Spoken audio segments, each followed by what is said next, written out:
Good morning, children. Today's subject is science. Today we are going to learn the lesson number 5, food safety. In last period, we have started the lesson number 5, that is food safety. In that we have studied about the food spoilage, then types of food spoilage, then what we can do to prevent the food spoilage or food wastage. Okay, these all points we have studied in last period. Now today we have to learn the next part, that is food protection and food preservation.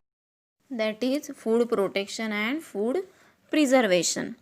For storing the food, there are different way to store the food. For example, freezing is there, drying, boiling, airtight packing. So these are the some methods to store the food or to preserve the food.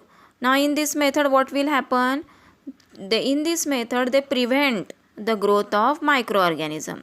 As there is no growth of microorganism, the food is safe for longer time. Yes, again the food is safe from the spoiling.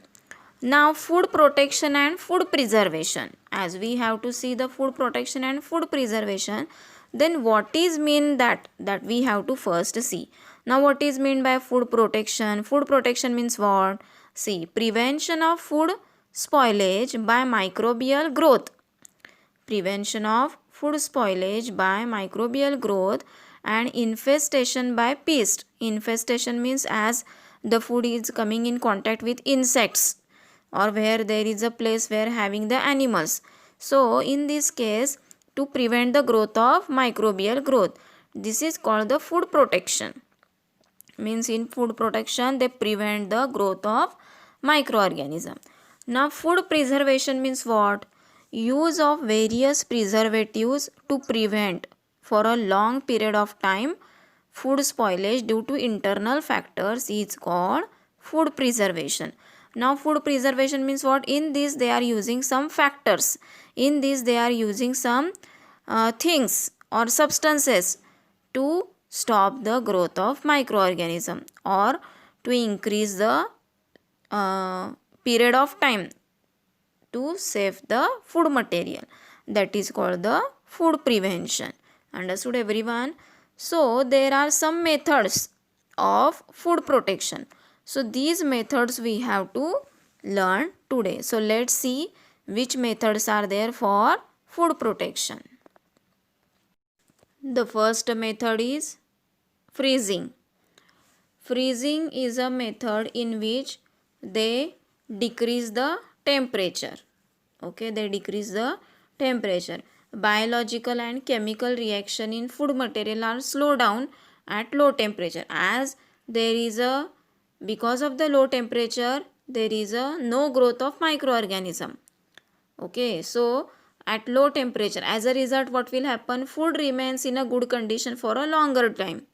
That is why refrigerator are used in the kitchen. As in the refrigerator temperature is less, so there is a no growth of microorganism, and because of that what will happen?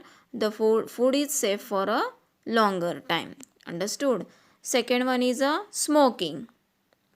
Second one is a smoking. Smoking is a process in which food is preserved with the help of smoke. As food is exposed, as the food material is exposed or it coming in contact with the smoke, then in this way it can be stored.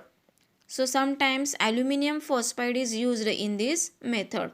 So smoking is another way or another method for food protection. Third one is the use of insecticides. So in these methods they are using some chemicals. For example, malathion is sprayed on the gunny bags containing food grains. Because of these insecticides there is a no growth of microorganisms on grains and food materials. Okay, it avoid the growth of insects also. So that is the one method, use of insecticide to for food protection. Next one is irradiation. In this method, food is exposed to ionizing radiations such as high energy electrons emitted by accelerators. As food materials are they are exposed in contact with the radiations, means rays, for example x-rays, gamma rays emitted by radioactive isotopes, etc.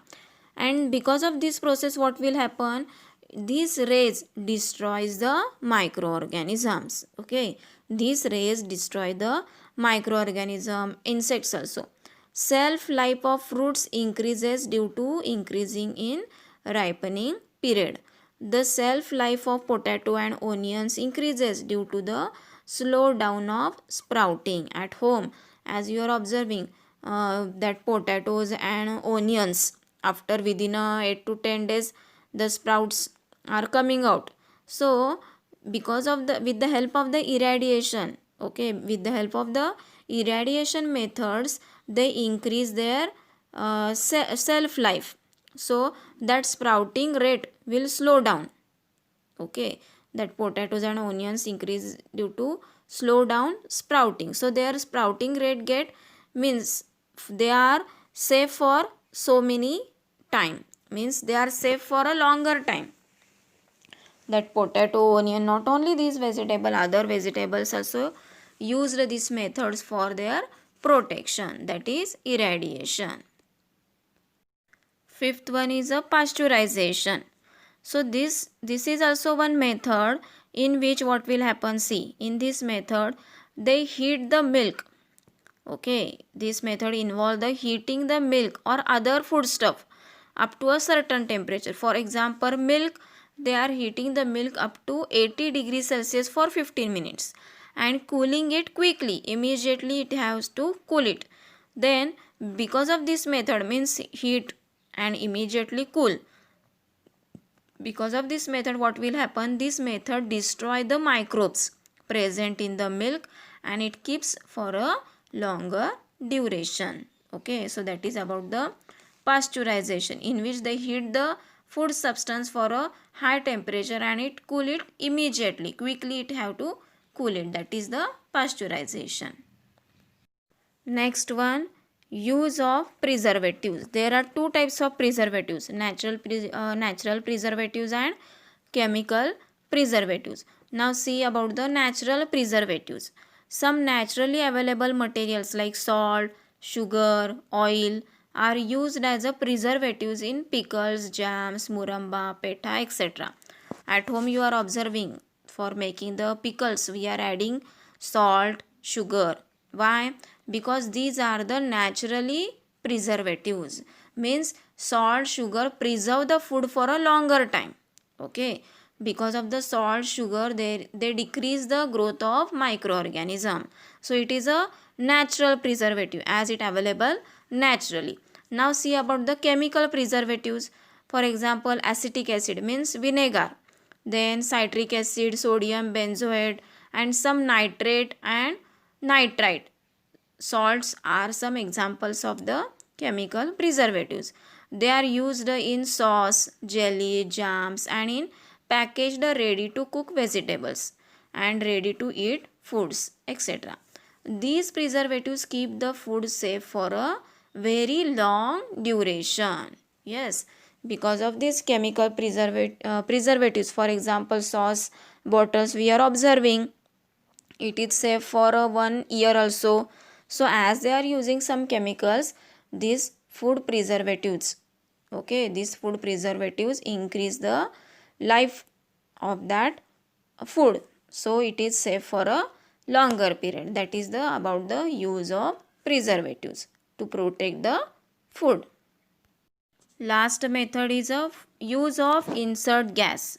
Nitrogen gas is filled in airtight packets of potato wafers and other food products, thus preventing the growth of fungus and insects in them. As you are observing that packed food material, for example, wafers packet, kurkure, lays, etc. So in that one gas they filled, which gas it is? Nitrogen gas. Because of this nitrogen gas, what will happen, whatever maybe the food products are there in that, so it is safe for a longer time. there is no growth of fungus and insects because of this gas. As they insert the gas, that method name is use of insert the gas, that is nitrogen gas. So this is one method for food protection. Understood everyone? So here we have seen about the some methods for food protections. Okay, with the help of these methods we can increase the safety. We can decrease the growth of microorganisms. So these are the some methods for food protection. Understood everyone? Yes. Now the adulteration of food we have to see in a next part.